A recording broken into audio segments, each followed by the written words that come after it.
Nació en Santa Lucía de Gordón, en la provincia de León, tiene 33 años, soltera, sin hijos, es licenciada en periodismo por la Universidad Complutense de Madrid. Ha trabajado en distintos medios de comunicación como el diario El Mundo, La Crónica de León, el semanario Interview, en informativos de la cadena SER o en el Diario de León, en donde trabaja actualmente. En 2005 obtuvo el Premio de Periodismo de Castilla y León Francisco de Cossío en la modalidad de prensa. Su primera novela, El asesinato de Sócrates, publicada en 2010, fue finalista en el 11º Premio de Novela Fernando Quiñones. La segunda, esta que tenemos sobre nuestra mesa, Al acecho, ha ganado el premio de novela Felipe Trigo en su 31ª edición. Noemí Sabugal, buenas noches. Buenas noches. Y bienvenida.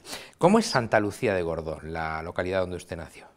Pues es un pueblo muy pequeño, es un pueblo minero, que ahora mismo está teniendo muchos problemas porque la empresa Hullera Vasco Leonesa está en un ERE, lamentablemente, parece el signo de los tiempos, y es un pueblo pues entre montañas, muy cerca de Asturias. ¿Es fabero? Esa es la zona del Bierzo, esa zona es la zona más pegada aquí a Galicia, esta es la zona pegada a Asturias. Pero también minera. Sí. No es evidentemente la única, pero ¿qué hace una periodista como usted en un mundo literario como este? Yo siempre, siempre estuvo la escritora, ¿no? Antes que la periodista, o la escritura antes que el periodismo, ¿no? A mí siempre me gustó escribir, siempre escribí, hacía relatos, poesías y de todo. Y después el periodismo vino después, ¿no? Como una manera también de poder escribir, ¿no? Porque al final me vinculé sobre todo más a la prensa. ¿Qué no tiene el periodismo que sí tiene para usted la literatura? ¿Qué no tiene el periodismo? Bueno, la literatura es más libre, ¿no? Y más independiente. Tú estás en tu casa, escribes lo que quieres, el tema lo eliges tú. El periodismo te viene marcado por la actualidad, te viene marcado por lo que le interese al jefe, lo que le interese al medio, otro tipo de intereses varios, ¿no? Entonces, ahí el periodismo está un poco más encorsetado, ¿no? De hecho, yo una vez leí una cosa que había dicho Vázquez Montalbán, que era muy curioso, que decía que él había empezado a escribir para poder contar en novelas lo que no le dejaban contar en el periódico, sobre todo en la época de la transición, que era una época todavía muy constreñida, muy complicada políticamente, ¿no? Y entonces es más libre, ¿no? La literatura es más libre. En todo caso, usted es muy joven, como apuntábamos en el comienzo de esta entrevista. Lo más común es que los periodistas comiencen a dedicarse a la literatura, como en el caso, por ejemplo, de Arturo Pérez Reverte, después de haber vivido 1001 aventuras, de haber trabajado en 100.000 medios de comunicación y de haber vivido 1000 batallas. Bueno, depende, ya digo que yo siempre escribí, ¿no? Entonces en mí estaba anterior, estaba antes la escritura, ¿no? ¿Pero se considera una escritora precoz? Yo no lo creo, porque realmente, ojalá, ¿no? Bueno, precoz en cuanto a escribir, sí, en cuanto a publicar, no, porque hay que recordar que, por ejemplo, hay escritores en España, como Espido Freire, que con 25 años ganó el Planeta, ¿no? Sí. Entonces, es, digamos, precoz para ese premio, porque es la más joven que lo ha ganado, pero a la hora de escribir, pues hay que recordar gente como Rimbaud, por ejemplo, que escribía prácticamente con 19 años, ya su vida no tuvo más, ¿no? Entonces, no es que sea precoz, yo creo, ¿no? A la hora de publicar, yo publiqué la primera novela con 30 años y no es mucha precocidad, ¿no? Hay gente que ha publicado mucho antes. Se lo decía también porque Camilo José Cela, el Nobel de Literatura Padrones, decía que cuando era más joven leía más que escribía, y a medida que fueron pasando los años escribía más que leía. Sí, lo comentó en alguna entrevista, se lo he leído, pero también Camilo José Cela empezó a escribir muy joven, ¿no? Sus primeros escritos son de muy joven y hay varias cartas donde, bueno, se ve que él quería un poco publicar y lo que estaba intentando publicarlo, ¿no? Lo que pasa que sí que es verdad que se suele decir que la novela a veces, ¿no? Como tú decías, ¿no? Que es algo que llega cuando tú tienes mucha experiencia, ¿no? Pero claro, depende, si has leído mucho y depende cómo veas la vida, no tiene por qué ser así, ¿no? Hay novelas, por ejemplo, escritas por gente muy joven, por ejemplo, Buenos días, tristeza, que la escribió François Sagan con 19 años, ¿no? y contaba sus experiencias, hasta donde había llegado en su vida, ¿no? Y fue una revolución, fue un revulsivo, ¿no? En ese momento en Francia. Pero usted sigue leyendo mucho, en cualquier caso, ¿no? Sí, yo creo que siempre está antes el lector generalmente que el escritor, ¿no? Tú lees, primeramente lees, te gusta, te deslumbra y quieres hacer eso mismo, ¿no? Quiero decir, bueno, esto que a mí me gusta tanto leer, quiero escribirlo yo.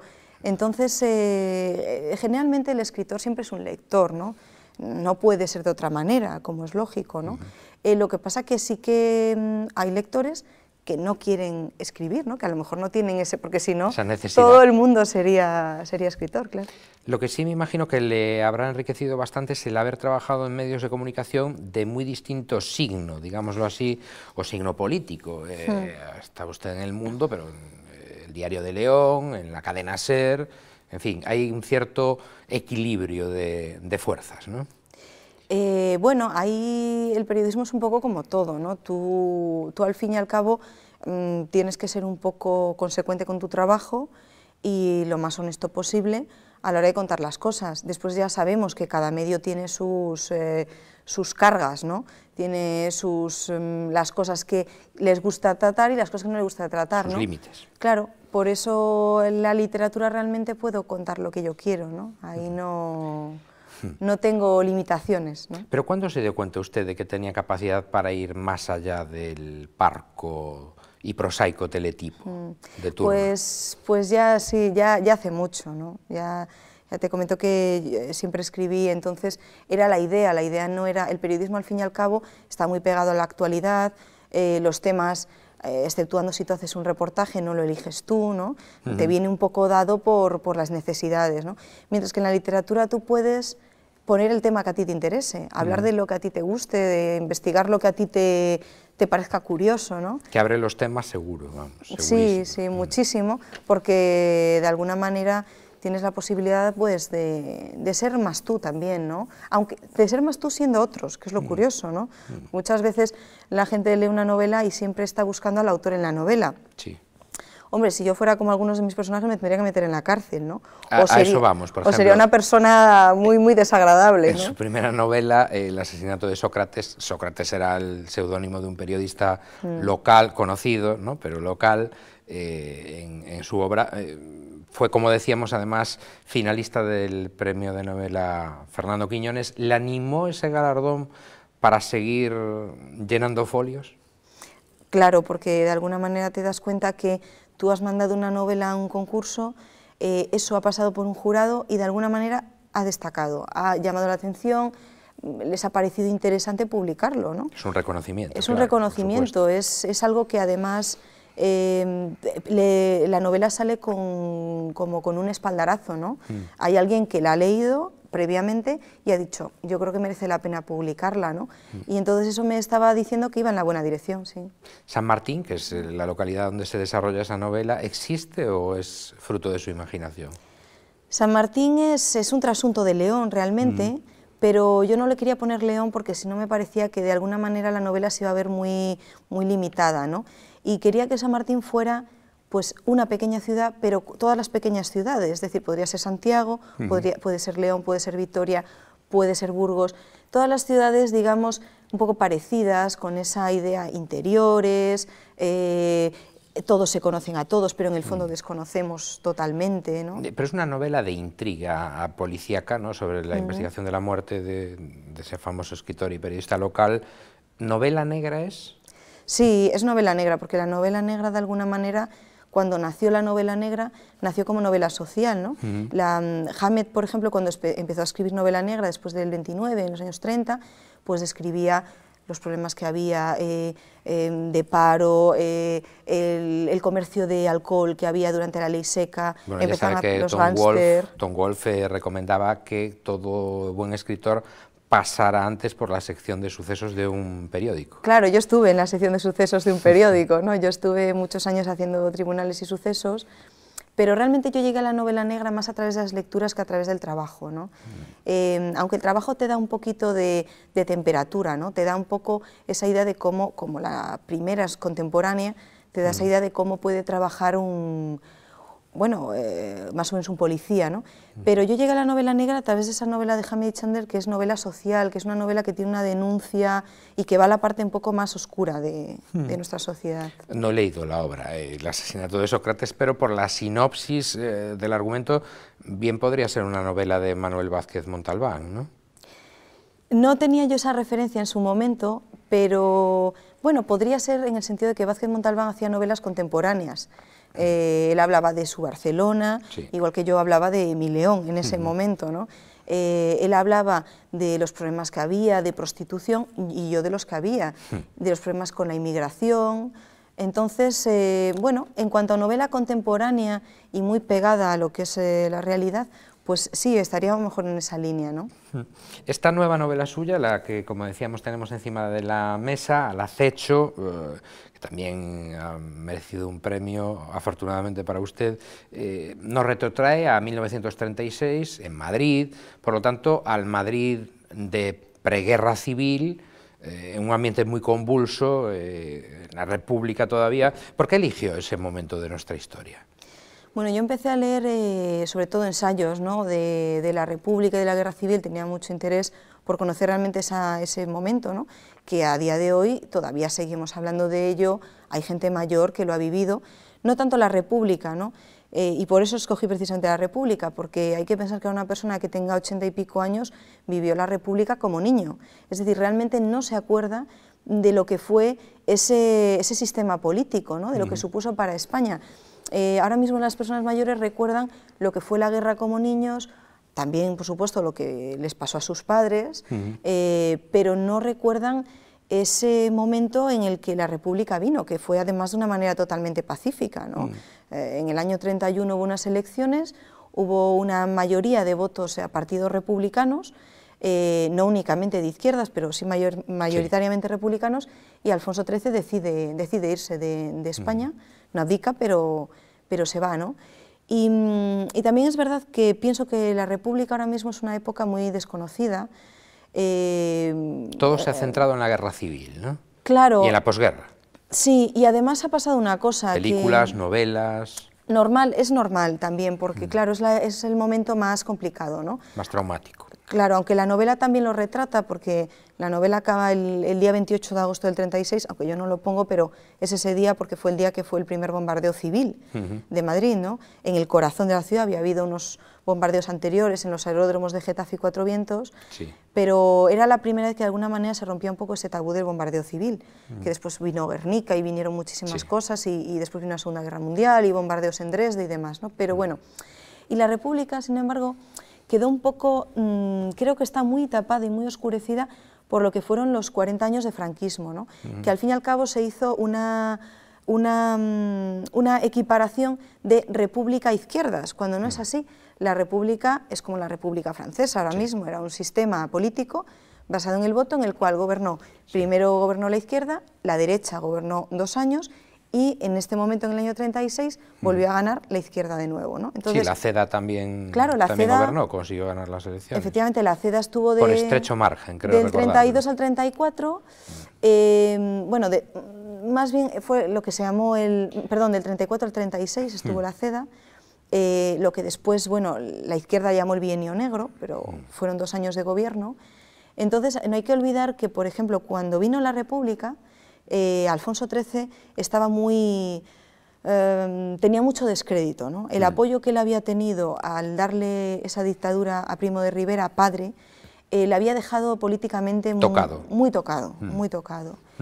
Entonces, cuando se fue Alfonso XIII, muchos políticos, tanto de izquierdas como de derechas, acogieron la República con mucho optimismo, ¿no? De hecho, se ven las fotografías de la época que la gente salía a la calle y bueno, fue totalmente pacífico, ¿no? Aunque luego derivara un caos político también considerable, pero bueno. Claro, es que era un momento políticamente muy complicado. Y económicamente muy complicado. Entonces, había mucha polaridad política, ¿no? Y había muchos grupos políticos, ¿no? Que esto también fue algo que después se olvidó, ¿no? Por ejemplo, no tenía nada que ver la Falange con la CEDA. De hecho, para la CEDA, la Falange y, por ejemplo, José Antonio Primo de Rivera era una persona Bueno, era un chico, digamos, que no le hacían mucho caso ni les interesaba, ¿no? Bueno, y fíjese usted, para los falangistas, lo que era la ceda, también claro, poco menos que el demonio. Era para, por ejemplo, la Falange, además tenía muy poco poder, ¿no? En el año 36, por ejemplo, José Antonio Primo de Rivera pierde el acta de diputado, es decir, ni siquiera como partido político llegó a conseguir los suficientes votos para que José Antonio consiguiera un acta de diputado, que la había tenido en el periodo anterior, sí, ¿no? Entonces, la izquierda estaba muy desunida y la derecha estaba muy desunida. Lo que pasa que después, al producirse el golpe de Estado, Franco de alguna manera galvanizó todo eso, ¿no? Franco, por ejemplo, cuando... No había más que ver su indumentaria, claro, con la... Claro, después él se vistió de camisa de Falange, pero la gorra de requeté, claro, de carlista, vamos. Eso es. Pantalones de fascio, en fin, era una mezcla, un conglomerado como claro, su política, ¿no? Se utilizó porque realmente hay que recordar que, por ejemplo, Franco no era el que estaba llamado a dirigir el golpe de Estado, el que estaba llamado era Sanjurjo, ¿no? Sí. O sea que Sanjurjo el día 20 coge el avión, viene a España, el avión se estrella, sí, y Sanjurjo muere, ¿no? Y Mola, por ejemplo, que también era de los que había estado en el golpe de Estado desde el principio, bueno, pues empezó a tener muchos problemas en el norte, muchas batallas perdidas, y Franco era un militar que tuvo mucha suerte porque al haber estado en Marruecos, pues las tropas regulares estaban muy bien preparadas, entonces iba barriendo, ¿no? General más joven, etcétera, del era ejército más joven, español y todo eso. Claro, y después, años después, durante la guerra y después en la dictadura, fue utilizando, es decir, a los carlistas lo que les decía era que realmente eso se estaba haciendo para que volviera Alfonso XIII. Sí, fue muy hábil en su, claro, en su política, su estrategia. Fue utilizando a unos y a otros, ¿no? Por ejemplo, la Falange no le interesó hasta que Serrano Suñer cogió y dijo, bueno, tráete a estos, porque al fin y al cabo nos van a apoyar. Y los carlistas, por ejemplo, de hecho hubo mucha gente después, cuando vino la dictadura, que le estaba diciendo a Franco que por qué no venía Alfonso XIII. Los monárquicos, a los que él les había dicho que él lo hacía para devolverle España a la monarquía, no le estaban diciendo, bueno, ¿y cuándo vuelve Alfonso XIII? ¿no? Y se les había vendido un poco una moto. Nos hemos ido, doña Noemí, por los cerros de Úbeda de la historia. Volvamos a sus páginas, aunque la historia está también en ellas. De nuevo un crimen, en este caso una niña de 14 años que aparece estrangulada en un callejón, pero en extrañas circunstancias, podríamos decir. Una niña que aparece impoluta, con las manos colocadas, con el vestido perfecto. Ese es el epicentro de la novela y de nuevo la investigación de un inspector, ¿no? Hay un policía, claro, Julián Fierro, es inspector del Cuerpo de Investigación y Vigilancia, que es como la Policía Nacional, ¿no? Pero es en concreto esa parte donde ahora llamaríamos homicidios, ¿no? Donde llegan todos los crímenes violentos. No cuente usted mucho porque si no, nuestros espectadores no se van a comprar el libro. No, yo cuento lo justo. Bueno, me parece que la diferencia en cualquier caso es que en su primera novela todo está aderezado por la maraña de personajes de una pequeña ciudad de provincias y las tensiones también o corrupciones políticas, y en este caso al acecho está salpimentado con los atentados, el clima prebélico en una gran ciudad como es la capital de España, ¿no? Claro, ahí cambia mucho, ¿no? La perspectiva es mucho más amplia y mucho más pegada a, digamos, a lo que era la política nacional, ¿no? A qué era lo que ocurría en Madrid en ese momento, ¿no? Pues el atentado, por ejemplo, del 5º aniversario de la República en Castellana, la detención de José Antonio Primo de Rivera, el asesinato después del teniente Castillo y de Calvo Sotelo, que precipitó la fecha del golpe, ¿no? Que hizo que los militares adelantaran ese golpe, que estaba previsto más o menos para unas fechas más o menos, pero se adelantó un poquito, ¿no? Entonces, claro, al situar la novela en Madrid, vives mucho más próximamente eso, ¿no? Porque al fin y al cabo la gente iba a ver eso, iba a la Castellana a ver el desfile militar, ¿no? Y veo que usted divide el libro, además, bueno, aparte de en capítulos, en partes que tienen la mayor parte de ellas nombre de mujer, Isabel, Dolores, Margarita, y al final Oscuridad y el primer mandamiento, ¿no? ¿Eso por qué? Bueno, son los nombres de las niñas, ¿no? Y después en la novela hay, digamos, bueno, estilísticamente podríamos decir, hay un narrador omnisciente, que es el que cuenta la historia pues desde una perspectiva, pues desde una tercera persona, y después una voz en off sería, hay una ¿no? primera persona. En una película. Claro, después hay una primera persona, que esa primera persona correspondería a digamos, a la persona, al asesino, podríamos decir, ¿no? A la persona que está realizando esas muertes, ¿no?